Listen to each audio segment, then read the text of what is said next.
अब आगे के जो टेस्ट हैं वो मैं इस टेबल से बाहर लिखूंगा, टेबल में हम लोगों को नहीं लिख रहा है क्योंकि उनकी रिएक्शंस काफ़ी ज़्यादा आने वाली हैं और रिएक्शंस लर्न भी करना है। हालांकि ये रिएक्शंस हमें आने वाले चैप्टर्स में भी दिखाई देंगी। तो 11th फंक्शनल ग्रुप है amines. Amine, test of amines कर सकते हैं आप, टेस्ट ऑफ अमीन्स, है ना, इनके टेस्ट लेते हैं। देखिए अमीन्स के प्राइमरी, सेकेंडरी, टर्शियरी तीनों तरह के अमीन्स के टेस्ट अलग अलग हैं, कुछ सेम भी हैं। कुछ एरोमेटिक अमीन के टेस्ट हैं, कुछ एलिफेटिक अमीन के टेस्ट हैं, तो इसमें काफ़ी ज़्यादा टेस्ट आएंगे। तो फर्स्ट टेस्ट है इसका आइसोसाइनाइड टेस्ट। आइसोसाइनाइड टेस्ट, इसे कार्बिल अमीन टेस्ट भी कहते हैं, कार्बाइल अमीन टेस्ट।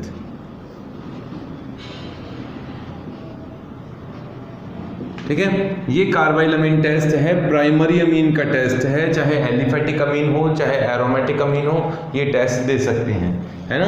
तो aliphatic primary amine, aliphatic 1 degree amine भी ये टेस्ट देती हैं और एरोमेटिक 1 डिग्री अमीन भी ये टेस्ट देती हैं। ठीक है, देखिए कैसे रिएक्शन लिखिए और समझिए कि ये मान लीजिए RNH2 है, एलिफेटिक प्राइमरी अमीन है, और ये ArNH2 है, एरोमेटिक प्राइमरी अमीन है। इसकी रिएक्शन की गई क्लोरोफॉर्म से, रिएजेंट, मैं मैकेनिज्म पे फिर बोलता हूँ, मैकेनिज्म पे मैं इतना जोर नहीं दूंगा। इसकी रिएक्शन है की गई क्लोरोफॉर्म से इन बेसिक मीडियम KOH NOH की प्रेजेंस में। तो यहाँ जो प्रोडक्ट बनता है वो बनता है आइसोसाइनाइड। ध्यान से सुनिएगा, आइसोसाइनाइड बनाने की रिएक्शंस हैं। अगर रिएक्शन से स्टार्टिंग से ही लर्न करने लग जाओगे तो आगे पढ़ना आसान हो जाएगा। लर्न करना चाहिए, मैकेनिज्म तो समझेंगे तब समझेंगे, पर रिएक्शन से लर्न करना अभी से स्टार्ट कर देना है। ये बना है आइसोसाइनाइड, ये दोनों जो बने हैं क्या बने हैं, आइसोसाइनाइड। ये बदबूदार कंपाउंड है आइसोसाइनाइड। ये बैड स्मेलिंग कंपाउंड है, फाउल स्मेलिंग कंपाउंड है, इनकी बदबू आती है, पूरी लेबोरेटरी सड़ जाती है इससे, फाउल स्मेलिंग कंपाउंड। तो ये प्राइमरी अमीन का इंडिकेशन है कि ये रिएक्शन क्लोरोफॉर्म के साथ बेसिक मीडियम में रिएक्शन करें तो आइसोसाइनाइड बनता है। दूसरा टेस्ट है Hinsberg reagent test. Hinsberg reagent test. Hinsberg reagent होता है PHC+OCl, PHS+OOCl। सल्फोनिक एसिड होता है ना, बेंजीन सल्फोनिक एसिड, तो उसका सल्फोनिक एसिड का हैलाइड है, नेम है इसका बेंजीन सल्फोनिल क्लोराइड। ये हिंसबर्ग रिएजेंट है। अब हिंसबर्ग रिएजेंट टेस्ट, ये प्राइमरी अमीन का टेस्ट है। सेकेंडरी अमीन भी टेस्ट रिएक्शन तो देता है, पर प्राइमरी और सेकेंडरी अमीन दोनों का टेस्ट है, लेकिन प्राइमरी अमीन की रिएक्शन थोड़ा अलग प्रकार से है, सेकेंडरी की अलग तरह से, और टर्शियरी अमीन तो ये टेस्ट देता ही नहीं है ना। तो प्राइमरी अमीन और सेकेंडरी अमीन को डिस्टिंग्विश कर सकते हैं इससे। और रिएक्शन लिख लेते हैं first with primary amine, aliphatic हो चाहे एरोमेटिक हो, किसी भी तरह का हो, इसे मैं यहाँ लिख ही देता हूँ। This is test for primary and secondary amines, aliphatic amine और एरोमेटिक अमीन, बोथ, दोनों के लिए ये रिएक्शन होगी। यहाँ तक लिखिए, मैं इसे मिटाऊंगा, अलग से लिखूंगा। वीडियो पॉज करो, लिख लो जल्दी से।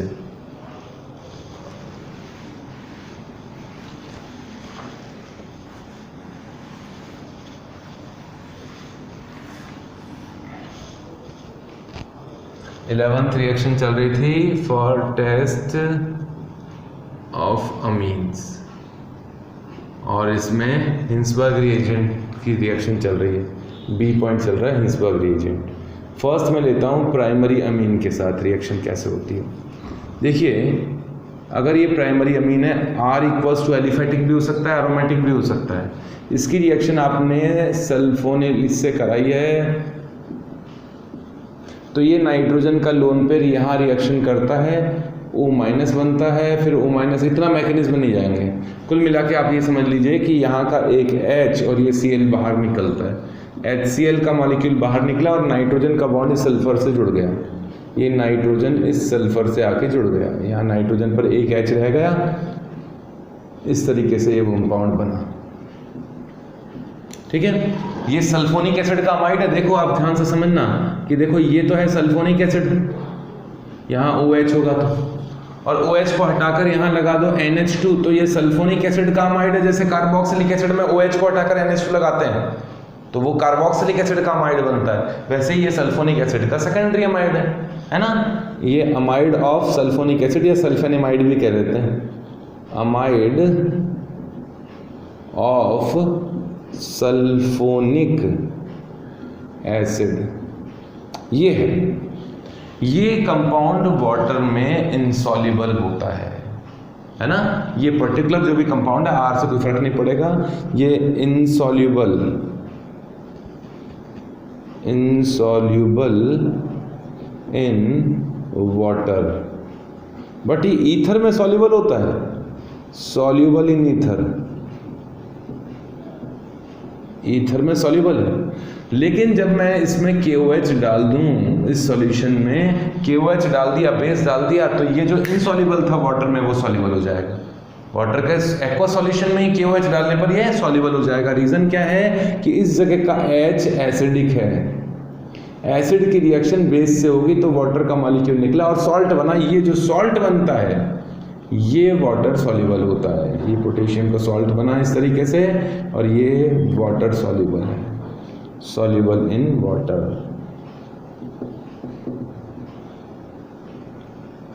ठीक है, इसी तरीके से सेकेंडरी अमीन के साथ भी ये रिएक्शन होती है।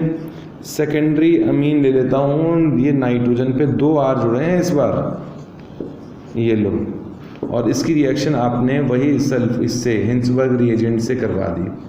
यहाँ का एक H और Cl निकल गया, HCl का मॉलिक्यूल बना, और ये एक अलग तरह का अमाइड ही तो है सल्फोनिक एसिड का, ये भी insoluble in water, insoluble in water, water insoluble है, ईथर में सॉल्युबल है, ये सॉल्युबल इन ईथर। लेकिन अब इसमें एसिडिक H तो है ही नहीं, ये वाटर में इनसॉल्युबल है, और KOH डालो तब भी कोई फर्क नहीं पड़ने वाला, इनसॉल्युबल ही रहेगा। KOH डाल के देख लिया मैंने, फिर भी इनसॉल्युबल ही रहा, नो रिएक्शन, रिएक्शन ही नहीं मतलब इनसॉल्युबल, इसका मतलब यही है।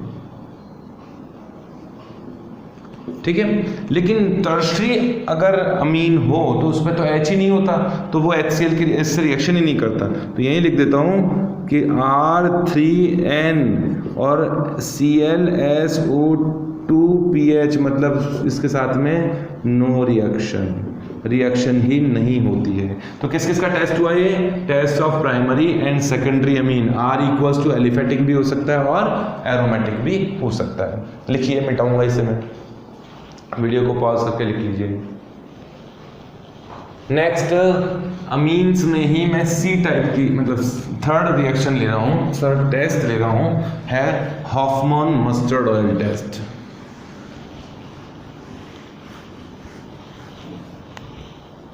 C है अमीन्स के लिए Hofmann mustard oil test.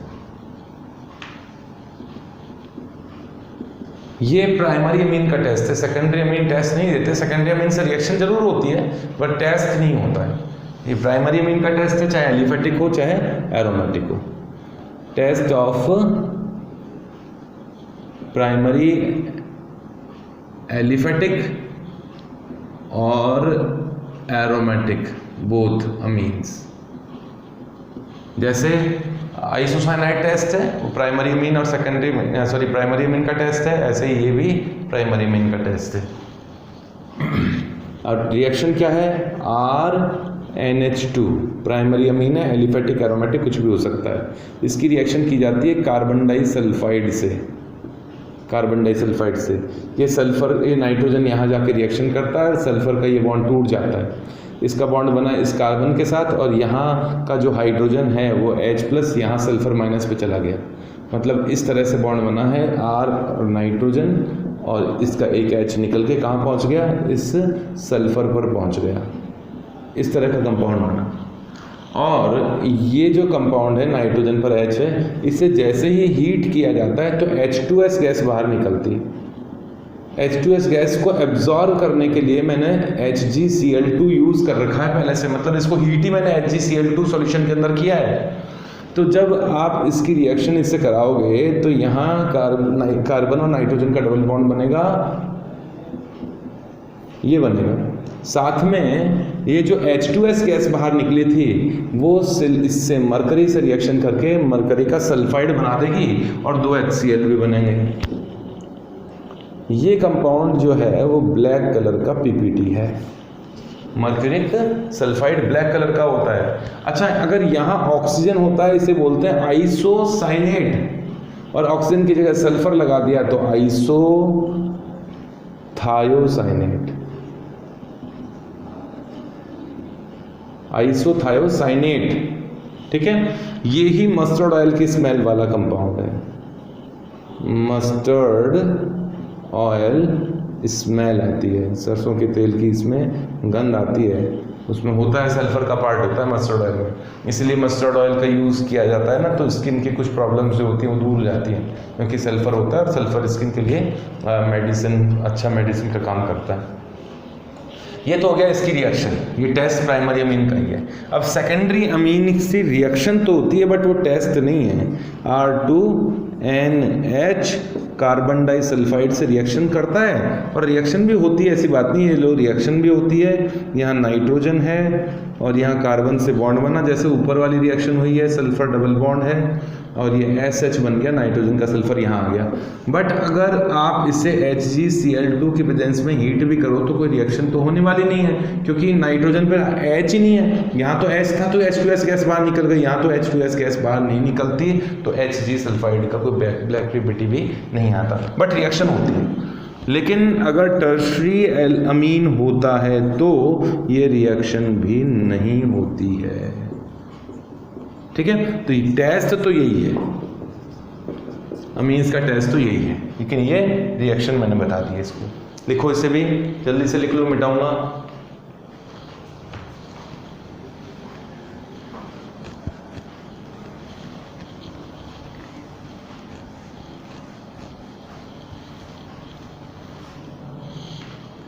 Next amines के लिए नेक्स्ट टेस्ट है डी, नाइट्रस एसिड के साथ रिएक्शन।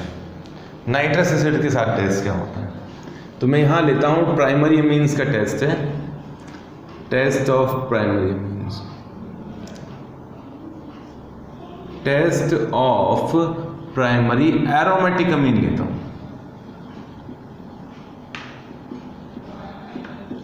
प्राइमरी एरोमेटिक अमीन टेस्ट है, ध्यान दीजिएगा, एजोडाई टेस्ट इसे कहते हैं, इंपॉर्टेंट टेस्ट है,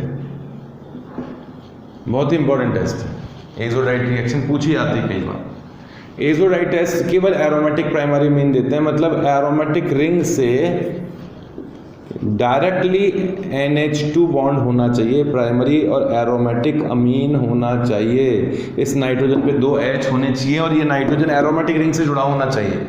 जब इसकी रिएक्शन NaNO2 प्लस KCl के साथ की जाए, HCl के साथ की जाए, है ना, NaNO2 प्लस HCl के साथ की जाए, तो इन दोनों की रिएक्शन से ये मान लीजिए कि ये HNO2 ही है।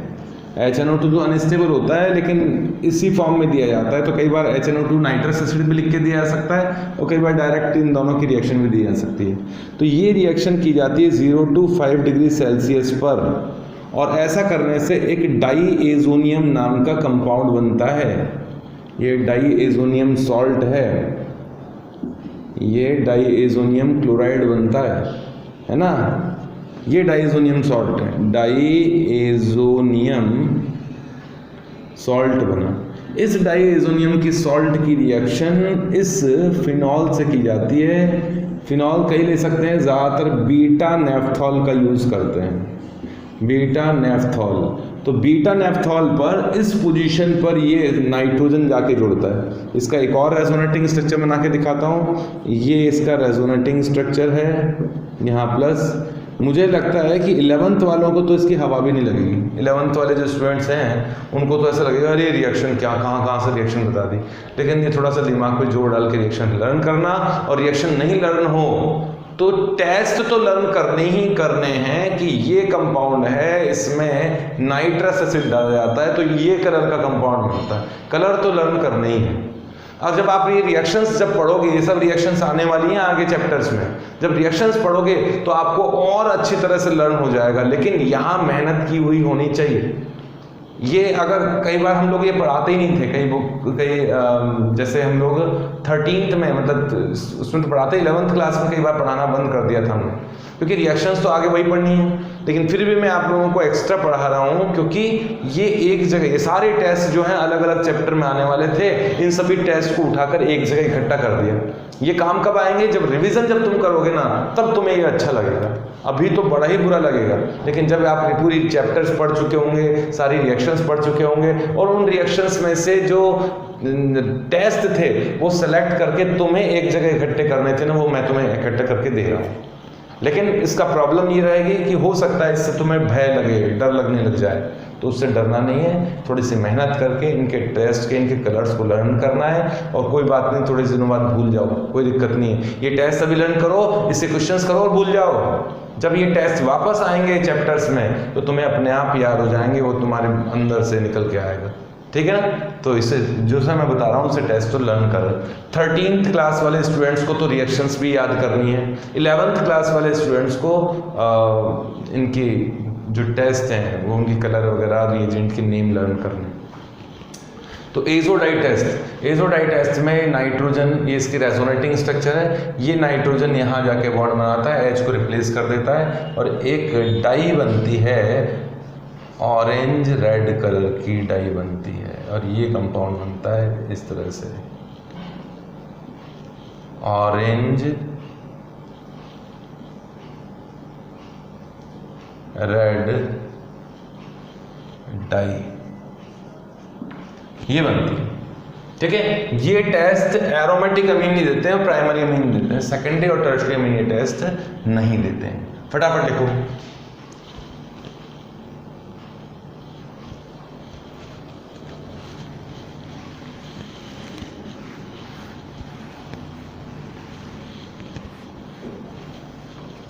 एक और टेस्ट है नाइट्रस एसिड टेस्ट। ये है एलिफेटिक अमीन्स के लिए, फॉर एलिफेटिक अमीन्स। एलिफेटिक अमीन में अगर प्राइमरी एलिफेटिक अमीन लिया जाए और उसमें नाइट्रस एसिड, मैंने तुम्हें बताया था कि NO2 प्लस HCl लिखा हुआ है, तो नाइट्रस एसिड ही मान लो। तो यहाँ ये कई स्टेप्स में रिएक्शन होती है, मैकेनिज्म पे नहीं जा रहे हैं, और ये एक्वस मीडियम में होता है नाइट्रस एसिड तो अल्कोहल बनता है और नाइट्रोजन गैस बाहर निकलती है। ये प्राइमरी अमीन हो, एलिफेटिक प्राइमरी अमीन, तो एलिफेटिक प्राइमरी अमीन के साथ ऐसा ही होता है। लेकिन अगर आप एरोमेटिक प्राइमरी अमीन ले लोगे, एरोमेटिक नहीं, सेकेंडरी अमीन ले लोगे, सेकेंडरी अमीन, तो उस केस में अगर आप HNO2 से रिएक्शन कराएं, HNO2 से रिएक्शन कराएं, तो यहाँ बनता है RNR और N डबल बॉन्ड O, यहाँ से H2O का मॉलिक्यूल निकल जाता है। इस तरह से समझ लीजिए कि H2O का मॉलिक्यूल निकल गया और ये बनता है, ये येलो ऑयली लिक्विड होता है, येलो ऑयली लिक्विड होता है। ये रिएक्शन प्राइमरी अमीन में एलिफेटिक का प्राइमरी अमीन भी देते हैं और प्राइमरी एरोमेटिक अमीन भी ये रिएक्शन देते हैं। ये भी येलो ऑयली लिक्विड होता है।